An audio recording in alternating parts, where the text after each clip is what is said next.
کوچولو، ما مراقبت هستیم. میشه داد نزدی؟ باید تشویقش کنم تا زودتر از تخم بیرون بیاد. من تازه به دنیا اومدم، خستم و باید بخوابم. چطور میتونی بی تفاوت باشی؟ اون خواهر ماست.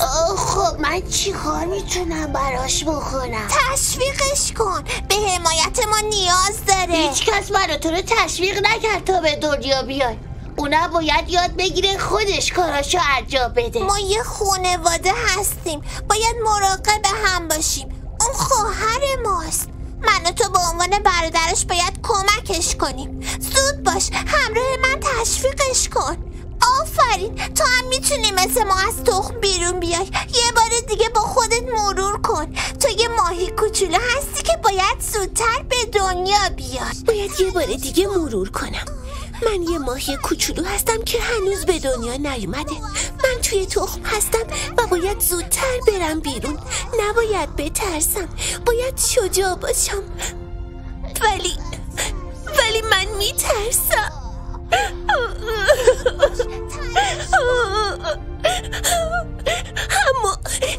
اما اگه بیرون از این تخم خطرناک باشه چی؟ ممکنه یه عده ماهی بزرگ منتظر باشن تا منو بخورن. اصلا بهتره تا آخر عمر همینجا توی تخم بمونم.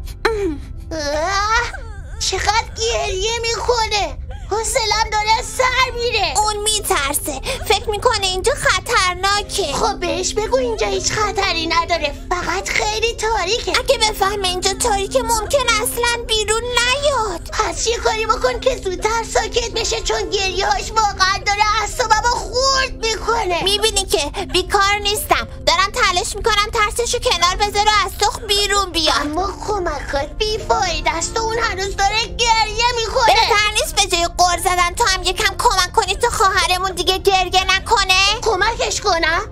باشه. آهای ماهی کوچولوی توی تو، یا زودتر بیا بیرون یا خودم به زور بیارمت بیرون. فهمیدی؟ زود باش بیا بیرون. وای خدای من، تو چی کار کردی؟ کمکش کردم تا زودتر از تخم بیرون بیا. اینجا کجاست؟ شما کی هستی؟ نترس، من برادر بزرگترت هستم. برادر بزرگتر من هستم. خیلی خوب، اون برادر بزرگتره، من برادر دومت هستم. ما یکم قبل از تو به دنیا آمدیم، تو هم خواهر کوچولی ما هستی. چرا اینجا اینقدر تاریکه؟ ما توی دریای تاریکی به دنیا اومدیم و با نور خیلی فاصله داریم. نور کی میاد پیش ما؟ نور اینجا نمیاد. این سنگو نگاه کن، میتونی نقاشی روشو ببینی؟ اینا چی؟ راه نجات ما از دریای سیاهی و رفتن به سمت دریای نور. این گروه ماهی ها رو میبینی؟ چرا هر کدومشون به یه طرف دارن میرن؟ وای خدای من، همشون افتادن توی تور. آره، همشون به جز یک گروه. بالای سنگو نگاه کن که میدرخشه، اونجا باید دریای نور باشه. یک گروه از ماهی‌ها به دریای نور رسیدن و بقیه رفتن توی تور. یعنی چی؟ ببین، پایین سنگ تاریکه و همه ماهی‌ها اونجا جمع هستن. یه نقطه نورانی هم وجود داره. همه ماهی‌ها از اون نقطه نور جدا شدن و افتادن توی تور. اما یک گروه که به اون نقطه نورانی همراه شدن به دریای نور رسیدن. فهمیدی یعنی چی؟ نه. یعنی یه راهنمای نور وجود داره که ما باید اونو پیدا کنیم و باهاش بریم به سمت سرزمین نور. راهنمای نور رو از کجا باید پیدا کنیم؟ بر اساس چیزی که سنگ نشونمون میده ما باید اونو صدا بزنیم تا دنبالمون بیاد. میایم پیشتون، خوشگلای نازنین و مهربون. داریم میایم پیشتون، خوشگلای نازنین و مهربون. از تاریکی نباید که بترسین، تا وقتی که کنار ما هستین. داریم فکر کنم راهنما داره میاد، ولی ما که اونو صدا نزدیم. آخ جون نجات پیدا کردیم. ما دوستای خوب شما هستیم.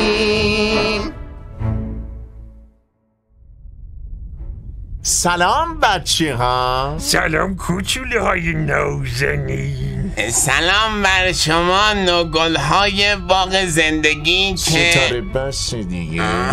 باشه. خب شماها نمیخواین به ما سلام کنین؟ سلام. تو نه اونا. شما کی هستین؟ از سر وضعمون معلوم نیست؟ ما همون راهنماهای شما به سرزمین نور هستیم. ولی ما فکر میکردیم راهنما یه نفره. بله چیزه معلومه که یک نفره. در واقع برای هر کدوم از شماها یک نفره. من بکی باهوشترین اره‌ماهی دریای سیاه هستم. منم امی 8 پا هستم، قدرتمندترین 8 پای دریای سیاه. و من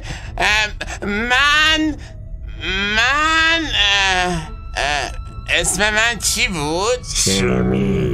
بله مسی. من مسی هستم. مسی بازیکن فوتبال باهوش. تو سمی هستی ستاره دریایی.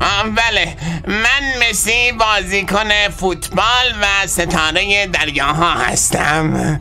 عرضه انجام هیچ کاری رو نداریم. بله سمی عزیزمون یک ستاره دریایی بسیار باهوش و دوست داشتنیه. این قفلا چیه که رو بدن شماست؟ این قفلا رو کوسه. این قفلا یک جور نشونه است، یعنی ما ستا دلامون به هم قفل شده، مگه نه بچه ها؟ بله درسته. خب بچه ها برای رفتن حاضری؟ اما چی عزیزم؟ روی سنگ نوشته وقتی راهنمای نور واقعی به سراغ ما میاد علامت مخصوصی که از طرف فرمانروای دریاها همراهش هست و به ما نشون میده، ولی شما هیچ علامتی همراهتون نبود. راست میگی. یادم رفت علامت مخصوص فرمانروای دریاها رو نشونتون بدم. امی 8 پا زود باش علامت مخصوص رو نشون بده. کدوم علامت؟ علامت مخصوص فرمانروای دریاها دیگه. علامت مخصوص فرمانرواهای دریاها چیه دیگه؟ علامت مخصوص یادت رفته؟ آره علامت مخصوص چیزه. علامت مخصوص دست ستاره دیگه. یادم رفته بوده آخرین بار آره علامت داده بودیم دست ستاره. ستاره عزیزم زود باش علامت رو نشون بده. کدوم علامت؟ وای ستاره نگو که دوباره علامت مخصوص رو گم کردی. کدوم علامت؟ هیچی نگو، نمیخوام چیزی بشنوم. حالا ما چطور به این بچه ها ثابت کنیم که راهنمای نور واقعی هستیم؟ چطوری؟ یعنی اونا باور نمی کنن که ما مأمور بردنشون به سمت دریای نور هستیم؟ ولی ما که از طرف کوسه مأموریت داریم. ستاره هیچی نگو. خب تو داری اشتباه میگی. ما از طرف کوسه اومدیم برای شما از طرف کوسه اومدیم؟ ستاره میخواد بگه ما از دست کوسه در رفتیم. آره ما از دست کوسه فرار کردیم و اومدیم پیش شما. درسته اشپا؟ بله درسته. فکر کنم ستاره همون موقع که با کوسه روبرو شدیم ترسیده و موقع فرار علامت مخصوص از دستش افتاده و گم شده. فکر کنم همینطور شده. آره بله همینطوره. خب بچه های عزیز حالا چی کار کنیم؟ شما با ما میاید یا همینجا میمونید تا کوسه بیاد سراغتون و یه لقمه چرب و نرمتون کنه؟ ها؟ زود باشید تصمیم بگیرید، زود باشید. گوش بدید، به نظرم دارید صدای زوزه هاش میاد. ناز نفرسید. اما کوسه ها که زوزه نمیکشن. اینا یک مدل جدید هستن به نام کوسه های زوزه کش دریا. درسته اشپان؟ بله. وای خدای من چیکارا بکنم دیگه؟ من چجوری به اینا بفهمونم؟ کوسه خیلی دندوناش تیزه، هممونو میخوره، خرخرمونو میجوه، استخونمونو میبله، پدر همه آره داره راست میگه. حتی یه بار منو خورد، من دوباره اومدم بیرون. آره اصلا من 9 تا پا داشتم، یکیشو کوسه خورده. وای حالا چی کار کنی؟ پسر جون، یعنی تو میخوای به دستور مهم همراهی با راهنمای نور بی توجه باشی؟ نه.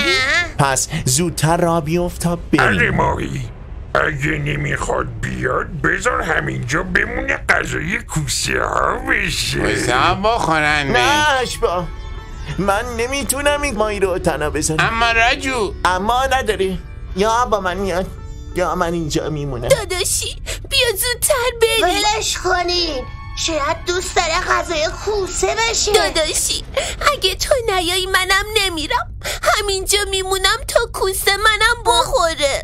باشه منم میام. آفرین، زودتر را بیفتید تا کوسه بهمون نرسیده. بریم زودتر بریم. از کنار برو.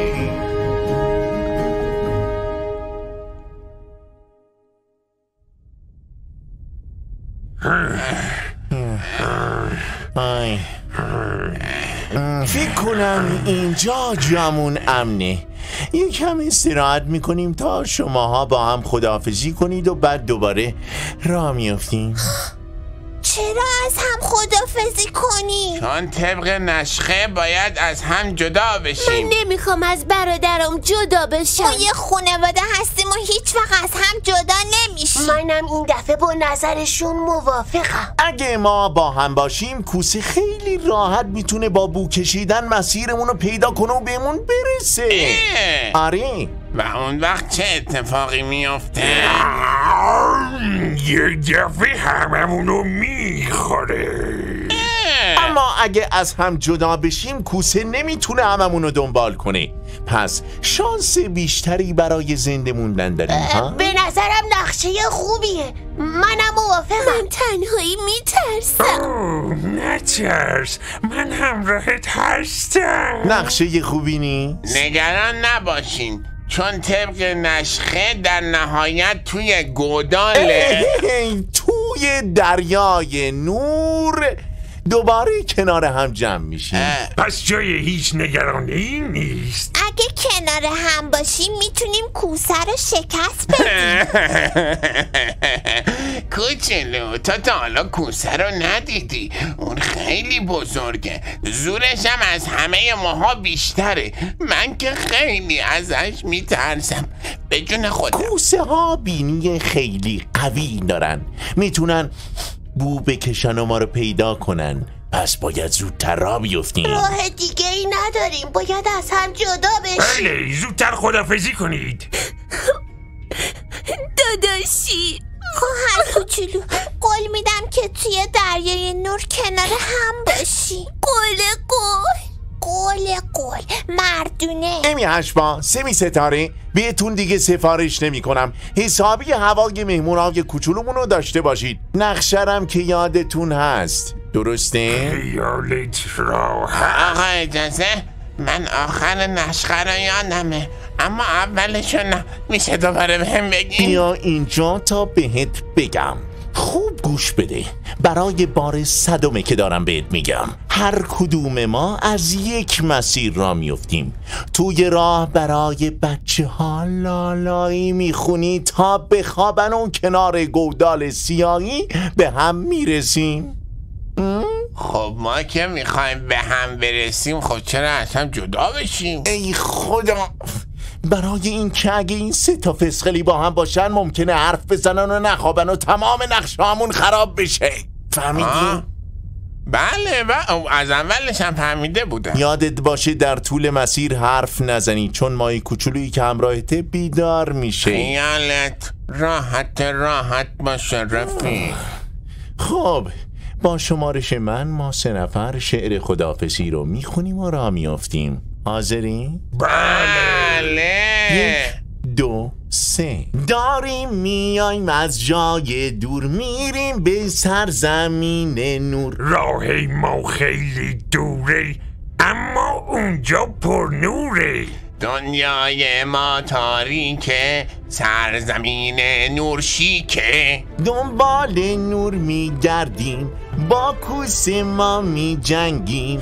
داریم میایم از جای دور، میریم به سرزمین نور. آب دریا قشنگه اما یک کمی سرده. توی این آب و هوا چی کیف میده بچه ها؟ خواب و خواب و خواب و خواب، خواب و خواب و خواب و خواب. بچه یه خوب زرنگه، چشاشا رو هم میبنده.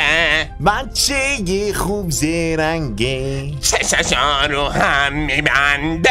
بچه یه خوب زرنگه، چشاشا رو هم میبنده. خواب و خواب و خواب و خواب. چشاشا رو هم میبنده.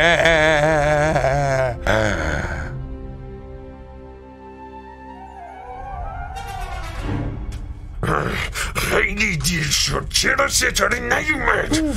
همیشه دیر میکنه، از بس دست و پا چلفتی.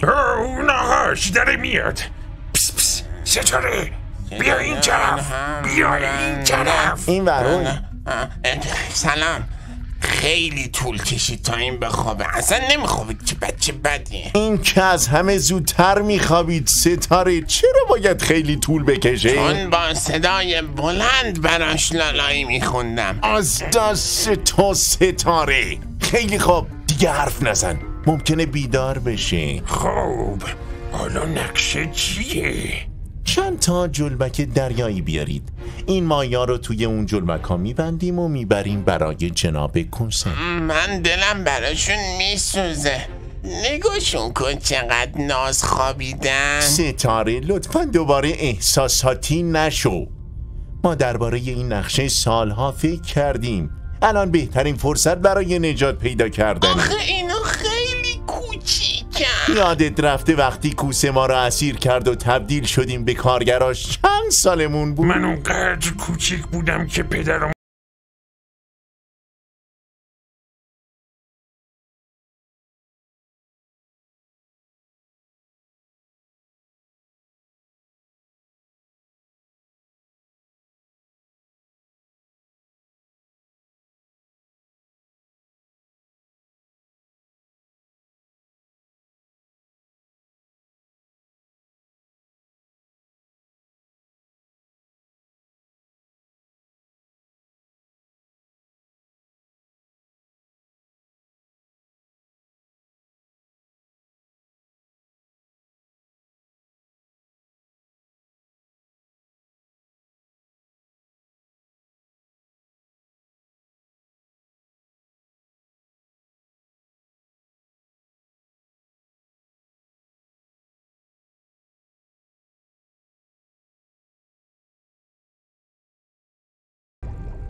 حالا شما میخواید این فرصت رو از دست بدین؟ کاش وقتی راهنمای نور به کمکمون اومد از دست کوسه فرار میکردیم. بله، ما اشتباه کردیم و سالها سختی کشیدیم، اما امروز روز نجاته. اگه این بچه ها رو تحویل کوسه بدیم، کوسه قفلایی که به بدنمون زده رو باز میکنه تا برای همیشه آزاد بشیم. قول داده که آزادمون کنه. کوسه تا حالا خیلی قول داده اما همیشه دروغ گفته و زده زیر قولش. چاره ای نداریم، با اینکه خیلی دروغ میگه اما مجبوریم به حرفش گوش بدیم. الانم بهتره تا سر و کله راهنمای نور پیدا نشده و این بچه ها رو از چنگمون در نیاورده اونا رو توی جلبک ببندیم و راه بیفتیم.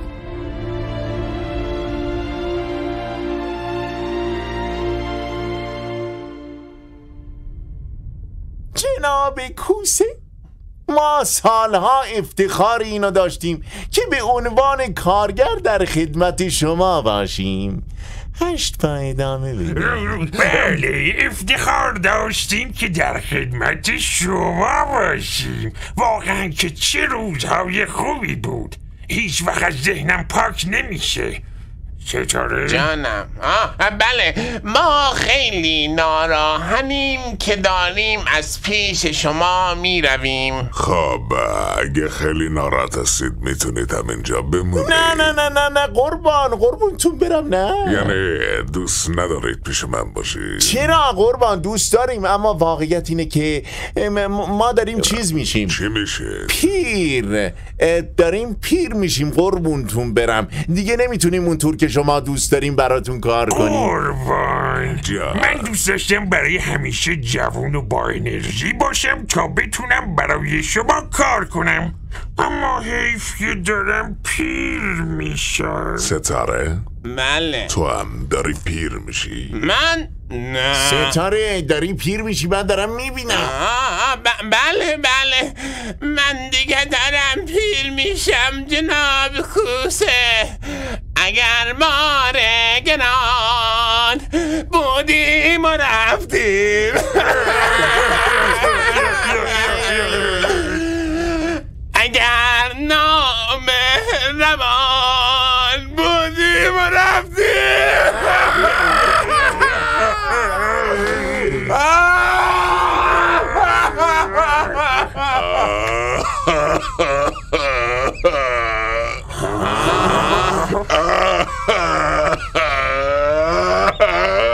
خیلی خوب، بس دیگه.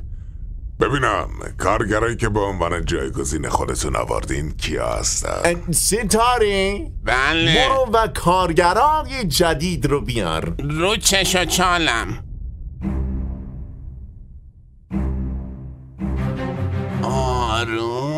آروم بیاین کوچولو، تا من نگفتم از خواب بیدار نشین. باشه؟ آفرین.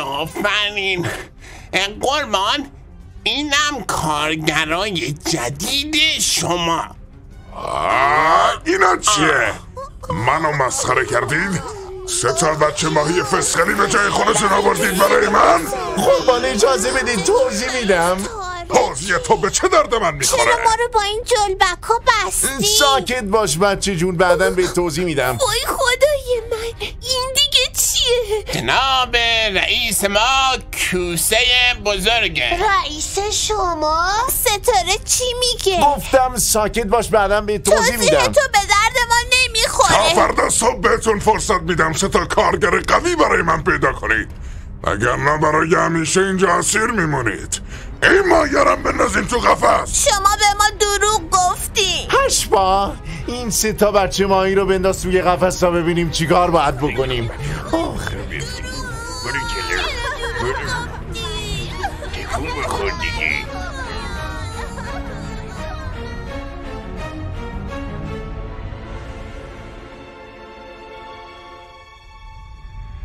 اگه جرأت دارین منو آزاد کنین تا بهتون نشون بدم زور کی بیشتره. اگه آزادت کنم میخوای چی کار کنی کوچولو؟ منو بزنی؟ ستاره، این نیم وجبی حریف من میشه؟ نه، هیچ کس زورش به تو نمیرسه. شما به ما قول دادین که ما رو به سمت سرزمین نور میبرین، ولی دروغ گفتی. اگه آزاد بودم حسابتون رو میرسیدم. اون قفس رو نگاه کن که پر از بچه ماهیه. اوناش اونجا، همه اونا میخوان حساب ما رو برسن، اما خیلی وقتی که اونجا گیر افتادن. کی ما رو آزاد میکنی؟ وقتی که جناب کوسه گرسنش بشه و بخواد یکی از شما رو بخوره. نه من نمیخوام غذای کوسه بشم. کمک داد و بیداد نکن بچه جون، اینجا ته اقیانوسه. شما الان توی گودال سیاهی هستی، صدا تو به اینجا نمیرسه. ستاره در قفس رو باز کن. باشه در قفس رو وا کنم. برید تو، اینقدر سر صدا نکنید. بذارید برادر بزرگترتون این لحظات آخر یک کمی بخوابه.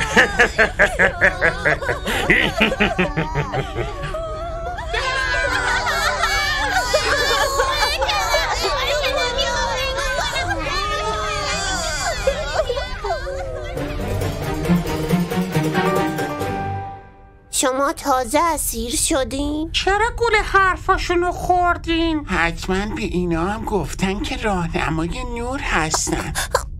آره گولمون زدن، بهمون دروغ گفتن. همه ما گول خوردیم. حالا چی میشه؟ هر وقت کوسه گرسنه بشه هشپا میاد یکی از ماها رو با خودش میبره و میده به کوسه. نه من نمیخوام غذای کوسه بشم. چرا از اینجا فرار نکردی؟ اینجا هیچ راه فراری نداره. ما همه جا رو خوب گشتیم. همش تقصیر تو شد. چرا من؟ تو برادر بزرگتر هستی، تو باید بیشتر حواستو جمع میکردی، اما به جای اینکه مراقب ما باشی همش خوابیدی. دعوا نکنی، همه ما به یک اندازه مقصریم. ما همه میدونستیم که باید با راهنمای نور همراه بشیم، ما اما باید به علامت مخصوص راهنمای نور توجه میکردیم. توی تمام دریا فقط راهنمای نور علامت مخصوص داره، ولی ما حواسمون به اون علامت مهم نبود. برای همین گوله اره ماهی رو خوردیم و اینجا گیر افتادیم. دوست ندارم کوسه منو بخوره، میخوام زنده بمونم. دوست دارم راهنمای نور رو ببینم. دوست دارم به سرزمین نور برم. این آرزوی همه ماست، اما راهی برای رسیدن بهش وجود نداره. یعنی منتظر باشیم تا کوسه بیاد و ما رو بخوره؟ چاره‌ای نداریم. حرف زدن بسه. شما راه زیادی اومد، بهتره یکم استراحت کنی. من یه فکری دارم. آفرین، ادامه بدین. آها خودشه. آره ادامه بدین. حالا همه بیاین این طرف. باید قفس رو به این طرف هل اونجا بدین. چه خبره؟ درست دارم میبینم قفس ماهیه داره حرکت میکنه. قربان توضیح میدم. تا رفتیم برای من غذا بیار، اما الان میبینم تمام غذاهای من دارن از تو گودال تاریکی بیرون میرن. قربان ماهیا با هم متحد شدن. فکر کردن زورشون به من میرسه ها؟ را بیافتی. وای خدای من، کوسه داره میاد این طرف. دادن و جا به جایی قفس بسته. همه جمع بشین پشت در. نباید اجازه بدیم در رو باز کنن. داده بیداد. هر ماهی در باز کن. قربان همشون جمع شدن پشت در. زور ما بهشون نمیرسه. از هشپا کمک بگیر. قربان منم کمکش کردم ولی فایده ای نداره. بیوزه ها، حریف یه مش بچه ماهی نمیشید. بیایید همه با هم ضربه بزنیم با شمارش من. 1 2 3. مقاومت کنید. نباید بذاریم در رو باز بیشتر ضربه کنن. بزنید. 1 2 3. آفرین، نذاری در قفس باز بشه. محکم‌تر. 1 2 3.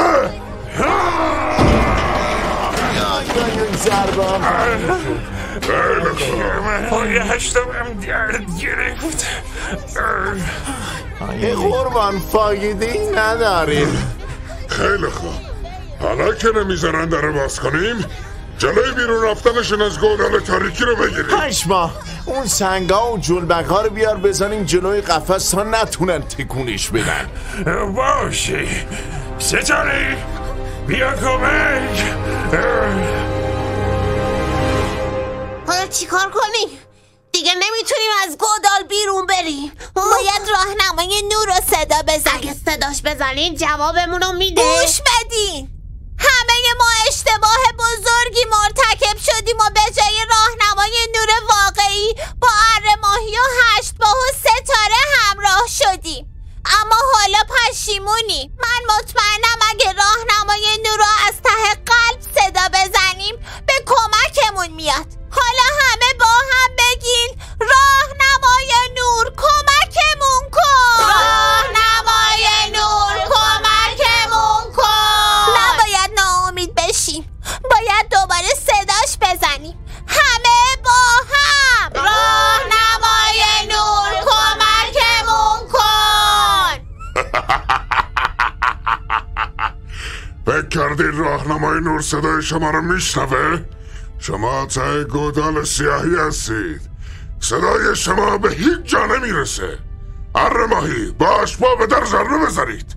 اونقدر ضربه بزنید تا خسته بشن و در رو باز کنن. چشم قربان، چشم. زور بزن اشباه، زور بزن. نباید ناامید بشیم، باید دوباره صداش بزنیم. همه با هم راهنمای نور ما اینجا هستیم، ته گودال سیاهی. نشنیدین جناب کوسه چی گفتن؟ صدای شما به هیچ جا نمیرسه. بهتره تسلیم بشید و در رو باز کنید. نذارید در رو باز کنن. همه با هم راهنمای نور رو صدا بزنیم. راهنمای نور، ما توی چنگ کوسه اسیر شدیم. بهتره تسلیم بشید. راهنمای نور به کمکتون نمیاد. کمکمون کن، اونا ما رو اذیت میکنن. چقدر دیگه باید صداش بزنیم؟ من خسته شدم. راه نجاتی ندارید. تسلیم دیگه بشید. نمیتونیم جلوی ضربه هاتون رو بگیریم. فایده این نداره. راهنمای نور صدامونو نمیشنوه. الکی داد نزنی. اصلا راهنمای نور وجود نداره که بخواد به کمکتون بیاد.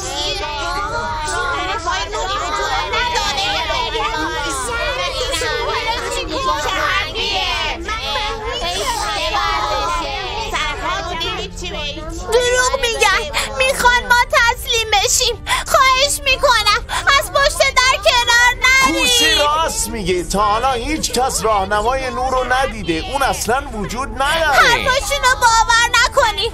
اگه در باز بشه کوسه به هیچ کدوممون رحم نمیکنه. خواهش میکنم از پشت در کنار نرید. وایسید. محکم‌تر ضربه بزنید. داریم موفق میشه. راهنمای نور کمکمون کن. ما اینجا به کمکت نیاز داریم. نگاه کنید، بچه ماهیه دارن از پشت در کنار میرن. آره ما پیروز شدیم. باریکلا. فایده ای نداره، همه ناامید شدن. نذارید در باز بشه. راهنمای نور صدای منو میشنوی؟ بسته دیگه بابا، فایده ای نداره. راهنمای نور، ما ته گودال سیاهی توی چنگ کوسه گیر افتادیم. بسته دیگه بابا، فایده ای نداره. بابا در داره باز میشه. راهنمای نور کمکمون کن. اونجا رو نگاه کنیم. اون نور چیه؟ داره میاد سمت ما. چقدرم بزرگه. وای دادی بیداد. راهنمای نوره. راهنمای نور. چقدر قشنگه. احمق، راهنمای نور. فرار کن. راهنمای نور. راهنمای نور داره میاد کمکمون. تلاش ما نتیجه داد. اون صدای ما رو شنید. داره به کمکمون فرار میاد. کنید. فرار کنید. راهنمای نور داره میاد. ای وای فرار کنید. مگه کوسه نگفت راهنمای نور وجود نداره؟ عجله کن بابا. میبینی که مثل همیشه داره دروغ میگی. راهنمای نور واقعیه. راهنمای نور وجود داره. صدامون منو شنید. دیدیم بالاخره به کمکمون اومد. راهنمای نور صدای ما رو میشنوه.